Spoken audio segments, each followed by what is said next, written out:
আচ্ছা, রিশাদ হোসেন 6 উইকেট নিয়েছেন, যেখানে ওয়ানডেতে কোনো স্পিনারের 6 উইকেট ছিল না এর আগে। ডানহাতি কোনো স্পিনারের 5 উইকেটও ছিল না। বাংলাদেশের দুটি অপূর্ণতা এক ম্যাচেই ঘুচিয়ে দিয়েছেন রিশাদ হোসেন। ক্রিকেট ইতিহাসে অনেক কিংবদন্তি বোলারেরও ওয়ানডে ক্যারিয়ারে কখনো 6 উইকেটের স্বাদ পায়নি। এমন কীর্তি করেছেন রিশাদ হোসেন। প্রতিক্রিয়া হিসেবে জানিয়েছেন, আলহামদুলিল্লাহ, আল্লাহ দিয়েছেন। আলহামদুলিল্লাহ, আল্লাহ বাংলাদেশের জয়টাও দিয়েছেন, তবে বাংলাদেশের উন্নতিটা কোথায় সেটা স্পষ্ট করেছেন ওয়েস্ট ইন্ডিজের অধিনায়ক শাই হোপ বলেন, আমি শুধু বলবো এটি একটি চ্যালেঞ্জিং উইকেট ছিল।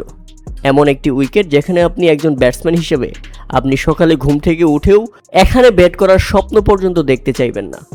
আমি শুধু এতটুকু বলতে পারি, তবে বাংলাদেশের বোলারদের কৃতিত্ব দিতে হবে। বাংলাদেশ জিতলো, রিশাদ হোসেন রেকর্ড গড়লেন, এতে আমাদের উন্নতি নাই।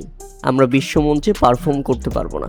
এই রিশাদ হোসেন আজকে যে কিনা 6 উইকেট নিয়েছে ঘরের মাঠে, সেই রিশাদ হোসেনকে আমরা দেখেছি এশিয়া কাপে বিশ্বের একমাত্র লেগ স্পিনার যে কিনা গুগলি করতে জানে না। এটা নিয়ে ব্যাপক সমালোচনা আলোচনার মধ্যে পড়েছি। তাহলে আমাদের উন্নতি করতে হবে নিজের ঘরের মাঠে খেলে, তারপর বাইরের মঞ্চে গিয়ে দেখাতে হবে। অথচ আমরা নিজেদের ঘরের মাঠে সিরিজ জিতি, ম্যাচ জিতি, ভালো পারফরমেন্স করি, আমাদের নিজেদের মন গড়া উইকেট বানিয়ে, আর এমন উইকেটে খেলে আমরা বৈশ্বিক আসরে গিয়ে পুরোপুরি ব্যর্থ হই। সেখানে আমরা রান করতে পারি না, সেখানে আমরা বল হাতে উইকেট পাই না, মানে যা ইচ্ছা তাই। তাহলে প্রিয় দর্শক, বাংলাদেশ ক্রিকেট বোর্ড উন্নতি নয়, শুধু এটা চাই যে বাংলাদেশের ক্রিকেট সমর্থকরা ঘরের মাঠে জয়ের যে আনন্দ আছে সেটা নিয়েই শান্তিতে থাকুক। আমাদের ক্রিকেট মিরপুরের পিচের মতোই কালো হয়ে গেছে ক্রিকেটের ভবিষ্যৎ।